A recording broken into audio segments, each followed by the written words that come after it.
So now next session 3, SDG 16 plus and global.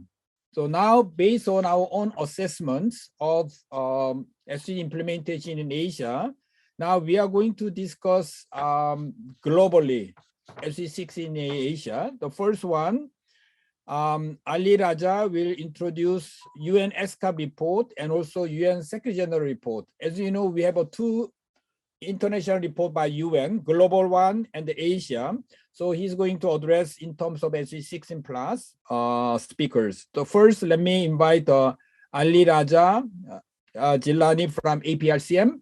Thank you. The first thing that I have here is courtesy to the UNESCO 2022 report on the Sustainable Development Goals progress in the Asia and the Pacific. Now, this basically is a tracker in terms of where the region is in terms of the progress. And as we see, the marker at 2021 clearly indicates that we're not on track as a region on any of the goals as far as the projected progress in 2021 is concerned. In terms of the blurry lines that we see on Goal 5, Goal 14, and Goal 16 in particular, we understand that the data is not sufficient across these specific goals, and I'll talk about the specificity of indicators where we especially have shortage of data. What's most concerning in this particular sheet is the goals on climate action, as well as those on responsible consumption and production patterns, where we're on the regressive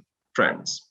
And the projected situation that the report indicates could be even worse compared to as it was in 2015 by the time when we reach 2030, which is target then. The other report that I have here is concerning the SG's report. So initially, let's go with the UNESCO. We're talking about regression on climate action and responsible consumption and production patterns. Responsible consumption and production patterns, again, has those intersectional ties with Goal 16, again, because it is to do with regulatory measures at the national level, in particular, in terms of corporate accountability. So there also, sense of regression along those indicators because of lack of comprehensive accountability frameworks, weak regulatory mechanisms at the national levels. Then we have the insufficient evidence on gender, the goal on life below water, and on peace and justice, which is 16. Now, in target terms,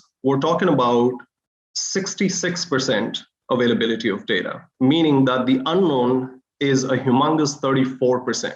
And when we speak in indicator terms specifically, we barely have sufficient data on 123 indicators, meaning barely 53%. So you have 47% in terms of indicators where we do not have sufficient data. And that is mainly due to the weakness of national statistical commissions in terms of, for instance, in some places, the data is being collected, but you don't have the indicator production or its integration and reporting. And that is predominantly further explained also in 16's context, where we're in a lot of trouble as far as the data availability is concerned. Then the SDGs report 2022 from the Secretary General reports the highest number of conflicts since the creation of the UN, the highest number of people at this point in time living in conflict zones, about a quarter of the global population, 2 billion people.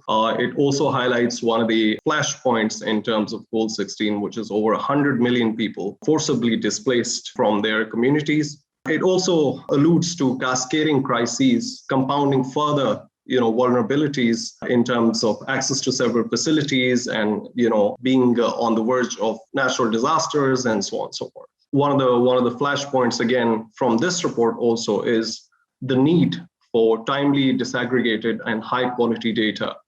And that is exactly where civil society initiatives, I was amazed at some of the presentations that were shared in the previous session. Also, some of the other initiatives coming from civil society will play a critical role in terms of understanding the multidimensionality of crises being lived by people for us to be able to forge holistic mechanisms in terms of recovery from COVID-19 vis-a-vis the advancement of SDG priorities. Now, one takeaway from that previous slide is the unknown, which I want to focus here. So 34% in target terms and 47% in indicator terms. This particular projected timeline that we have that were on the current rate of progress, we're going to be able to achieve the SDGs by 2065 could very well move into the 22nd century, because we are not sure how the unknown is going to look like. Once we have the sophisticated data architecture in front of us, and we have those indicators being produced, and we're able to analyze those, how are we going to stand at that point in time once we have the unknown in front of us is also a serious question mark, and which is all the more what presses the need for indicative data, complementary data coming from civil society.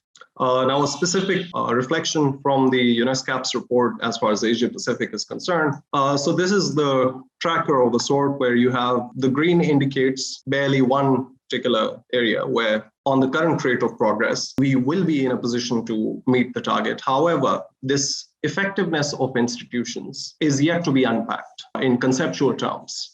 And then the yellow that we have, the reduction on violence and related deaths, justice for all, and corruption and bribery, etc. All of these indicate that we need to accelerate progress there. And the regressive trends that we have are on human trafficking, non-discriminatory laws, and the most critical areas where we're talking about illicit financial and arms flows, for instance, we have no data available, which is one of the concerns that we discussed in terms of Goal 16. Now, some of the things that we need to really understand here in terms of Goal 16. When the framework came through and we had the interagency expert group's list of indicators, we do understand as civil society representatives that there were several pre-existing methodological as well as conceptual blank spots across the entire framework. And speaking specifically of Goal 16, for instance, if one of the indicators requires you to, say, comply with the 27 core treaties of the UN in a specific country, and in support, when you submit, and I'm giving you a specific case, 273 federal and provincial laws in compliance, if they are reported, that really does not, indicate change, or that does not indicate the level of implementation against those 273 laws. So just the availability of laws is not going to be a reflection of the achievement of that particular target. And those are the sort of gaps that we have. So at the preliminary level, we don't even have data on things, and there's a need further to deepen, bring out the quality of that data further, which is all the more, that I'm trying to press, where civil society will have to support National Statistical Commission's capacity in terms of being able to bring that data to life in terms of, holistic understanding of issues and then the result. As far as the current data is concerned, we have most of these gaps across the entire framework in the Asian Pacific. Goal 16 is the weakest in terms of availability of data. So we have 13 indicators where the data is insufficient and 6 where the data is just not available. At this point in time in 2023, next year, this is basically a crossroad in our 15 years and probably requires a sense of soul searching, in terms of the entire multilateral mechanism. Number one, a few questions that I wanted to pose here. First will be consensus or critical considerations. We've been following, APRCEM has been following ministerial declaration negotiations for the last few years. And it's always consensus that is prioritized over critical considerations. And I think that trend needs to reverse if we are to be able to move ahead on this. The other is systemic issues. Are these only buzzworded abstractions or a key cross-cutting emphasis? Because it really hasn't translated over the last few years since we've been following the negotiations. Goal 17 is merely reduced to partnerships alone. And that is not going to resolve, some of the serious issues that have cross-sectional ties, literally manifesting the success or failure of the entire framework. And then inclusive multilateralism, where we've raised time and again several issues in terms of actors who have been historically part of the problem. They are given messiah status on the negotiation tables. So that pattern also has to change. And those who have been historically part of the solution, the civil society, continue to face exclusive, patterns and restrictive patterns throughout. And quickly moving to the conclusion, the 16 plus, how we conceptualize it. The first takeaway from our understanding is that the IAG indicators list, where although we are facing a lot of challenges in terms of data availability to begin with, but a broader conception of that is required in some sense, not just strategically, but also in geographic sense. For instance, on systemic issues, it will not be enough. There are several specific countries facing, for instance, investor-state dispute settlement issue. My country, Pakistan, faced a $6 billion fine, for instance. So this issue is beyond the jurisdictional capacity of an individual country to be able to sort of, do anything about it, right? So we need regional mechanisms, basically, where we could try to resolve some of these, systemic issues, including the illicit financial flows, militarism and conflict also in some sense, corporate capture, authoritarian governance, and the shrinking civic spaces that we've been talking about in 16's context. So 16 plus really requires a broader conception. And one of the core recommendations that we have is for enacting a regional mechanism to reform the taxation architecture, curb illicit financial flows, counter neoliberal instruments like investor-state dispute settlement, protect state policy space, and help with inclusive technology facilitation mechanisms, among others.